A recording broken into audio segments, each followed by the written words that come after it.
Welcome, welcome. It's me again. It's been a month since my last update. I was very busy, breaking an all-time record in F1 game. God, how stupid that sounds when you say it out loud. Never mind. I did it, and if you want to see how I did it, you have the link in the description. Now, for the thousands in attendance and the millions watching around the world, let's get ready to rumble! Little disclaimer before we start. We're beginning the video with worst of 2023, but I can assure you we will end a video on a high note. Remember the sentence I just told you. Worst of 2023. 5 candidates. Let's go. 2023 was one of the best seasons in F1 history. If you like to watch occasional fight for P2 or edging yourself while you're watching this fucker destroy every driver will to live. Okay, it was a sad season, but we had some interesting moments, didn't we? Candidate number 1. Who do we have here? Lance Stroll driving an F1 car with one hand while other hand is completely broken, while everyone is pretending that it's completely normal thing, while Aston Martin has another perfectly healthy driver in the garage doing finger magic because he has nothing better to do. Into turn one we come. What's he doing with these hands? It's the left hand that's struggling. Ooh, okay. That's arguably even worse.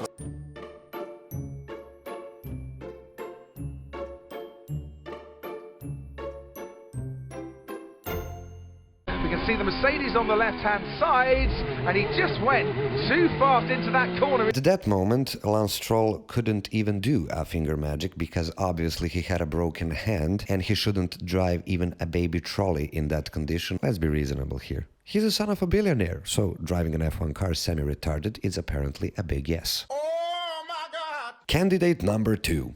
Singapore track butchering. Let me ask you one thing.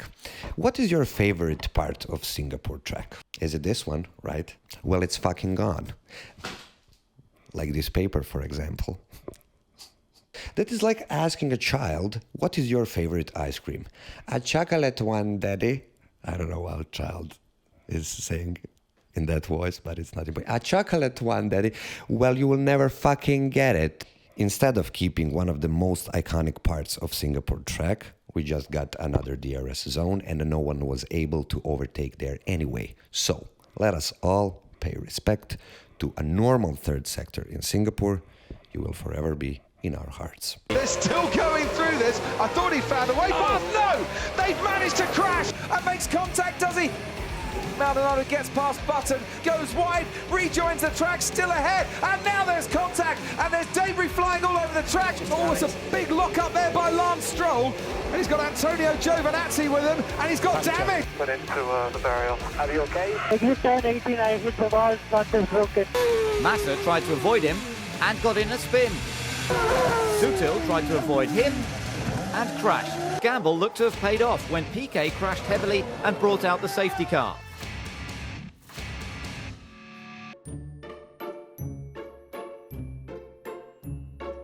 Candidate number 3. Max Verstappen abusing Leclerc and stewards in Las Vegas. First of all, I'm not a Hamilton fan, so fuck off. Second of all, I'm not a Max fan, so fuck off again. I'm just a normal F1 lunatic. As a normal F1 lunatic, I want to watch normal and fair racing. Is this normal and fair race start? Tapped twice, once from the rear, and then once, I think it was found through Bottas, not Lewis Hamilton down there in the Alfa Romeo. This is Charles Leclerc going wide. It is a joke if he keeps the position. He wasn't in front at the apex and he pushed me wide. So he needs to give that position back. Well, he's right, he wasn't. We have seen both perspectives. You have to be blind or stupid not to figure out this is clearly penalty incoming for Max and he must give position back to Leclerc. So? Okay, Max. Stewart's update. You have been given the 5-second penalty for that incident, but you're already 2 seconds ahead behind, so we'll just keep eking that gap out to the stop.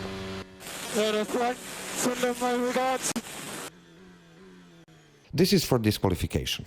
No, this is for dead sentence. No. This is for black flag, but not waving with it. This is for shoving the black flag directly into his ass until he bleeds out to death. After that, stewards should pick up that blood that came out directly from his internal organs through his ass and serve it instead of champagne at the podium.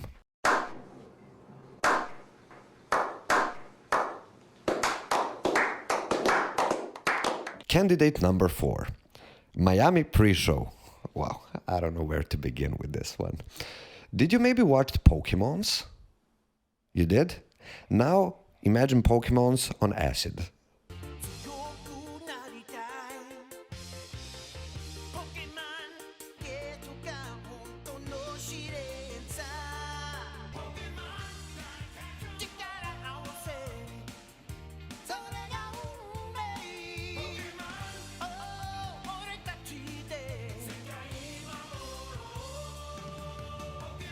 We don't need this. Look, F1 is a sport of dirty, sweaty males with oil all over their dirty hands, driving extremely loud and dangerous vehicles just to get a weird cup for tea while standing a little bit higher than others on a piece of the wood, and it should stay like that.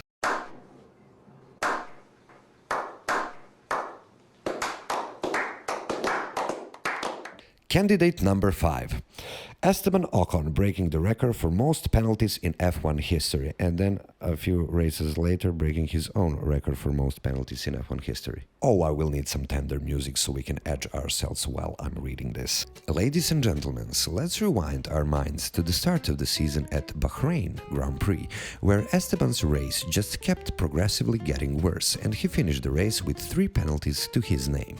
It started with a 5 seconds penalty for being out of position on the starting grid, but he didn't serve the penalty correctly, so he got a second penalty, 10 seconds penalty for not serving the first penalty correctly. When he entered the pit to serve his second penalty for not serving his first penalty correctly, he got a third penalty for speeding in the pit lane on his way to serve his second penalty, which he got because he didn't serve his first penalty correctly. Oh, it's not the end, my dear. Listen to this. In that way, Esteban Ocon broke the record for most penalties in F1 history. The record was shared with Pastor Maldonado, who achieved this in the 2015 Hungarian Grand Prix by doing typical Pastor Maldonado things. But now things get even more interesting. At Austrian GP, just few races after breaking the record for most penalties in F1 history, Ocon ended up breaking his own record for most penalties in F1 history. First, he got a sporting penalty for an unsafe release during the race, but real magic happened after the race. The FIA had to process and review over 1,200 potential track limits violations, following an unprecedented situation where not all track limits infringements could be looked at during the race because stewards were lacking a number of eyes. Additional 12 penalties were added, changing the results of the race, and Esteban Ocon gained 30 seconds worth of penalties in the form of 4 track limits penalties. In that way, he broke his own record, which he set just few races before Austrian GP.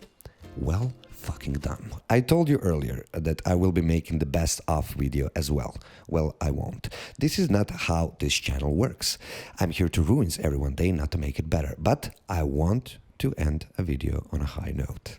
Now, seriously, I want to point out a few good things about 2023.